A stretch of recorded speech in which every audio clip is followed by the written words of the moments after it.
बहुत समय पुरानी बात है। लखनपुर के जंगल में एक शेर रहता था जो बहुत समझदार और बुद्धिमान था।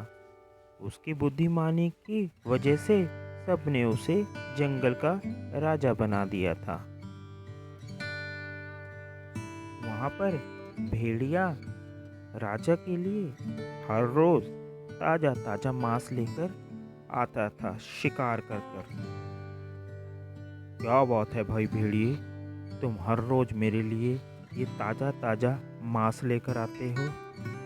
नहीं महाराज, आप राजा हैं ना, इसलिए आपकी सेवा के लिए मैं यह शिकार ताजा ताजा लेकर आता हूँ। अरे कहीं बासी तो नहीं है? नहीं महाराज, देखो बिल्कुल ताजा, अभी भी मार कर लाया हूँ। अच्छा। राजा वह शिकार खा लेता है। चिंकू खरगोश और पिंकी हिरन राजा के पास आते हैं। महाराज, महाराज, क्या हुआ? किस लिए आए हो? महाराज, हम आपसे फरियाद करने आए हैं। मेरा एक दोस्त काफ़ी दिन से लापता है। वह अभी तक नहीं मिला और आया। मुझे शक है कि किसी ने उसको मार दिया है। अच्छा, चलो कोई बात नहीं, हम पता करते हैं। दूसरे दिन फिर भेड़िया एक शिकार लेकर राजा के पास आता है। हाँ भी भेड़िए, कैसे हो? ठीक हूँ जनाब।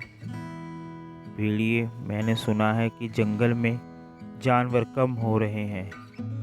तुम ऐसा करो कि तुम जाकर इस चीज़ का पता लगाओ। इसके लिए मैं तुम्हें मंत्री बनाता हूँ।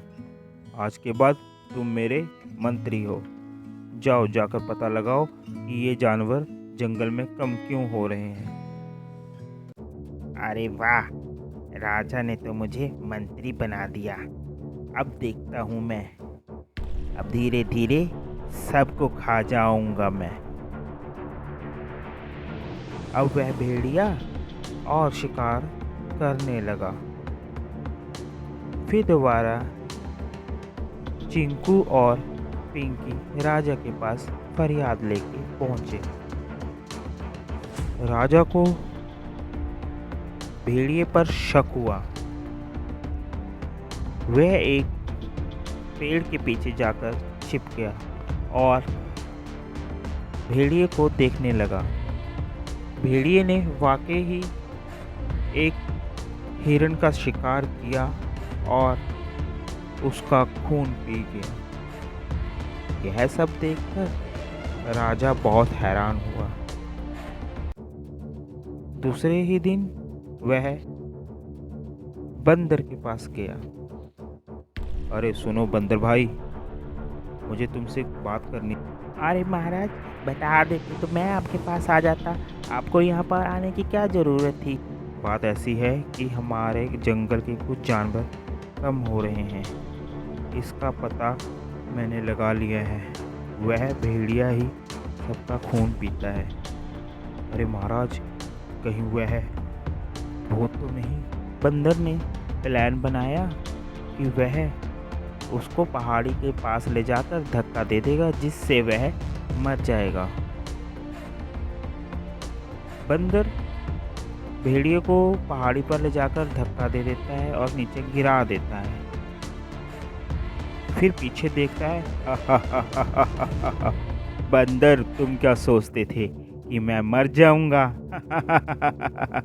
अब मैं तुम्हें खाऊंगा, तुम्हें मार दूंगा। बंदर ये सब सुन के भाग जाता है और राजा को जाकर सारी बात बताता है। राजा अब सोचने लग जाता है अब उसको किया क्या जाए। बंदर से पूछता अब क्या होगा। महाराज, महाराज, आप हम ऐसा करते हैं, आप जब वो आपके पास आएगा, आप उसे अपने पंजों से दबा लेना और मैं उसके मुंह में लाकर गंगा जल डाल दूंगा। से वह भेड़िए का शरीर छोड़ देगा और मुक्त हो जाएगा। जैसे ही वो आता है, महाराज कैसे हो? आओ भेड़िए आओ, तुम्हारा ही इंतजार था। क्या हुआ महाराज? नहीं, कुछ नहीं। जैसे वो पास में आता है शेर उसको दबोच लेता है और बंदर लाकर उसके मुंह में गंगा जल डाल देता है, जिससे उसके अंदर की जो आत्मा होती है वो निकल जाती है और भेड़िया ठीक हो जाता है। आपको हमारी ये स्टोरी कैसी लगी कमेंट करके ज़रूर बताएं। साथ ही चैनल को सब्सक्राइब तो ज़रूर कर दें। Thank you for watching.